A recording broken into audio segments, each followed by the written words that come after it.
Hi, ഇന്ന് നമുക്കൊരു cage കിട്ടിയിട്ടുണ്ട് കേട്ടോ. അപ്പോൾ ഇന്ന് അതിൻ്റെ പെയിൻറ്റിങ് വർക്ക് കാര്യങ്ങളൊക്കെയാണ്. ഫുള്ള് ബ്ലാക്ക് ആട്ടോ പെയിൻറ്റ് ചെയ്യുന്നത്. നമ്മൾ ആഫ്രിക്കൻ ലവ് ബേർഡ്സിനുള്ള കേജ് ആട്ടോ സെറ്റ് ചെയ്യുന്നത്. നമ്മളെ കേജിൻ്റെ പെയിൻറ്റിങ് വർക്ക് കാര്യങ്ങളൊക്കെ നടന്നിട്ടുണ്ട് കേട്ടോ, കഴിഞ്ഞിട്ടുണ്ട് എല്ലാം. ഇത് 2:1 കേജ്.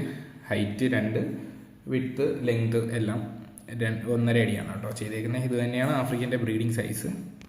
കേജെല്ലാം സെറ്റാക്കിയിട്ടുണ്ട് കേട്ടോ. അപ്പോൾ എന്തായാലും ബേർഡ് എടുക്കാനായിട്ട് കേജ് കാര്യങ്ങളൊക്കെ ആയിട്ട് ഞാൻ ഇറങ്ങിയിട്ടുണ്ട് കേട്ടോ. കുറച്ച് ദൂരെയാണ്, എന്നാലും ഒരു 2 പേര് ബേർഡ്സ് ആട്ടോ എടുക്കുന്നത്. 2 പേര് ബേർഡ് എടുക്കാനായിട്ട് ഇപ്പോൾ ഫസ്റ്റ് ടൈം 2 പേരാട്ടോ. 2 പേര് ബേർഡ് ഞാൻ എടുത്തിട്ടുണ്ട്. ഓക്കെയാണ്. 2ഉം കൺഫേം ബ്രീഡിങ് പേഴ്സ് ആട്ടോ. എന്തായാലും ഞാൻ വീട്ടിൽ കൊണ്ടുവന്നിട്ടുണ്ട്. ഓക്കെയാണ്. എല്ലാവരും നല്ല ഹെൽത്തി ആയിട്ടുള്ള ബേർഡ്സ് ആട്ടോ. അപ്പോൾ എന്തായാലും ഇനി എല്ലാവരെയും ഓരോ കേജുകളിലിടാം. ഓരോ പേര് ഓരോ കേജിലാട്ടോ ഞാൻ സെറ്റ് ചെയ്യുന്നത്.